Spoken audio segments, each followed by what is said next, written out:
About 10 years ago, my friends from high school started a band. We decided it'd be the best way to put out the records ourselves, and since I was the only one who had a job, you know, I paid for the pressing. Once you have the records, you need to sell them, so I used the money from my job to rent a hall, and then we put on a record release show, and it was pretty awesome. We had like 200 people showed up to this VFW hall in Freetown, and it was an amazing show. I got the idea to open up my own space because it's kind of a hassle booking venues like halls, and you have to book shows at bars, you know, and like parents don't want to go to bars, they don't want their kids to play at bars, things like that. So I got the idea to open up a record store with a back room where we could put on shows, help touring bands, etc. You know, like same thing I was doing, but like our own place, so we could have control.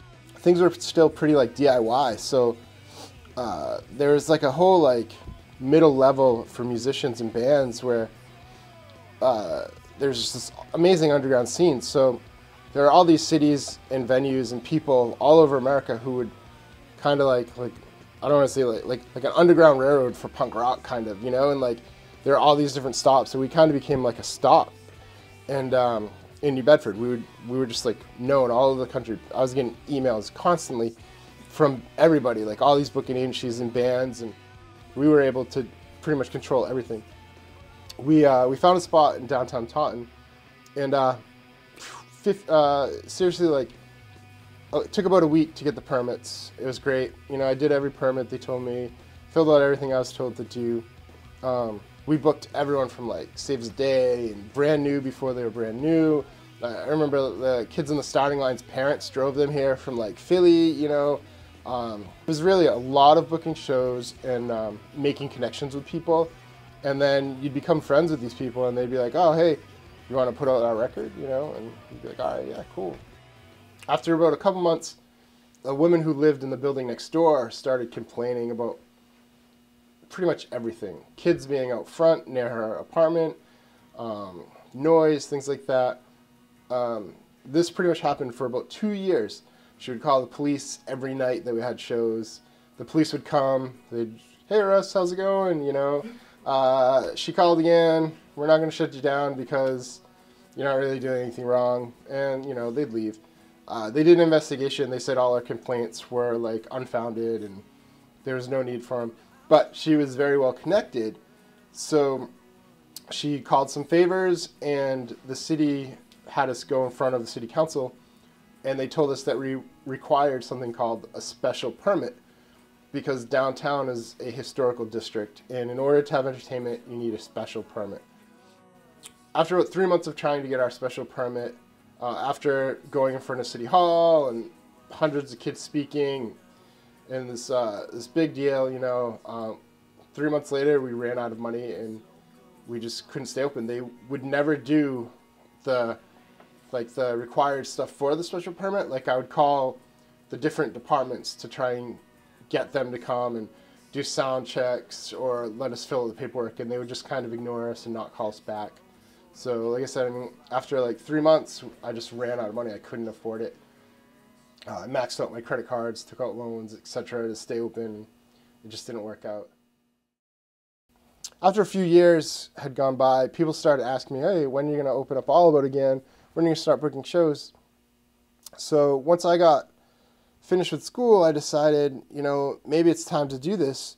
So I started looking at places. After about 6 months of like meeting landlords and checking out locations and stuff, we locked down this space that we're in right now. So I started doing the permit stuff, and it was just hoop after hoop after hoop. I got the special permit. I was like, "Oh, I know I have to do a special permit." So first things first, I go in front of council, I get my special permit, you know. I meet with them, and believe it or not, like about half the people on the city council just weren't into it at all. We don't really, you know, I'm not going to quote any of them, but, you know, one of them didn't understand how we were going to make money. I told him it's not about money, you know, it's about helping the community, bringing people back downtown. He just couldn't get past that. Another one was afraid that kids were just going to be running around doing whatever they wanted. But after about a 6-month period of permit after permit after permit, personally, I kind of got the feeling that they were hoping that I would run out of money during this 6-month period and then I would just give up on everything. But my parents didn't raise someone who quits, so I didn't really quit. I kept at it. I just kept maxing out my credit cards. The whole 6-month period, we had to pay rent, no shows, no income, debt, debt, debt. But we opened finally, and people started coming, and the people who were somewhat against it in the beginning, like we have neighbors across the street who run like an art gallery. A couple of them came over and they were like, oh, this is what you want to do. You know, like they had envisioned like CBGBs or some sort of rock club. Like once you say music, everything else you say scares people. You know, you say live music and they instantly picture, you know, like a Poison video or something. No matter how many times I said, you know, Center for the Arts, and I said classes, and I said gallery, and I said screen printing, and I said design studio, all they heard was live music. And they really just dragged their feet, you know. And it's crazy because, like, directly across the street, we have an art gallery that gets thousands and thousands of dollars in grants to, like, stay open. But maybe only has people in there like once a month. Whereas we are open, we have things almost every other day, you know, definitely every weekend. And plenty of people come, you know. Our art openings usually have at least 100 people, you know. Our shows, 30, 40, 50 people will come from. It just blows my mind how some people just can't get past the idea of kids and music and it just being like a bad thing. So All About Records is really important to the scene in Massachusetts because we are specifically a not pay to play. So we don't make bands sell tickets, and in a time like this, I feel like that's something that's really needed. Without All About right now, my life would be pretty boring. In reality, we've brought something to the city that benefits the businesses and the people, but we really don't get the same support as places that are, I don't know how to say it, but fancier maybe, you know, run by more professional business people. I don't know, but it's a shame.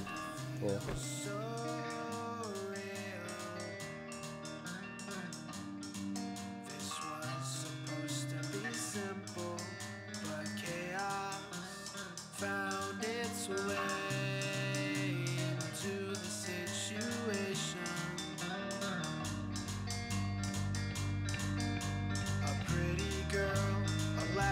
Concentration. Three more